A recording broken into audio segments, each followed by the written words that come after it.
এদেশের 99% মানুষ এই ভুলটা করে।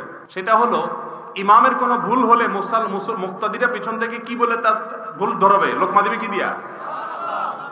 সুবহানাল্লাহ, মাশাআল্লাহ। আপনারা তো জানেন, দেখা যায় সব শিক্ষিত এবং দিনদার এবং আলেম ওলামা মানুষ এখানে, মাশাআল্লাহ। কিন্তু এদেশে বেশিরভাগ মানুষ নামাজের পরে পিছন দিয়ে কি বলে? আল্লাহু আকবার বলে। নবী করিম সাল্লাল্লাহু আলাইহি সাল্লাম বলেছেন, আত-তাসবিহু লির-রিজাল ওয়াত-তাসফিকু লিন-নিসা। ইমামের ভুল হলে পেছনে মুক্তাদি যদি মহিলা থাকে তাহলে এভাবে হাতে বাড়াই দিবে, মানে ইমাম সাহেবরে বুঝাবে যে ইমাম সাহেব বেলাইনে চলে যাচ্ছেন। কথা বুঝতে পারছেন? আর পুরুষ যদি থাকে তাহলে বলবে কি? সুবহানাল্লাহ। আমরা বলি কি? আল্লাহু আকবার। আল্লাহু আকবার হাদিসে নেই, হাদিসে আসছে কি? সুবহানাল্লাহ। এর আমলও খুব একটা চালু নেই আমাদের সমাজে, জানেই না মানুষ।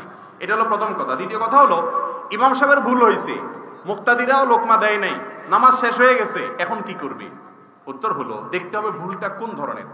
যদি ফরজ ভুল হয়ে থাকে, ফরজ তরক হয়, যেমন ইমাম 4 রাকাত 3 রাকাত পড়ে সালাম ফিরে ফেলেছে, তাহলে তো নামাজ আবার পড়তে হবে বা ওই রাকাত পড়তে হবে। আর যদি ওয়াজিবের ভুল হয় আর সবাই কিবলার দিকেই ফিরে থাকে, তখন স্মরণ হয়, তখনও যদি লোকমা দেয়, ইমাম সাহেব যদি কি করে? সুজদা দেয়, তাহলে নামাজ হয়ে যাবে। আর যদি হাঁটাচলা করে, কথাবার্তা বলে, তারপরে মনে হয়, তাহলে আবার নামাজ পড়তে হবে। আর যদি সুন্নাতের ভুল হয় তাহলে সেক্ষেত্রে কিছুই করা লাগবে না, নামাজ হয়ে গেছে ইনশাআল্লাহ।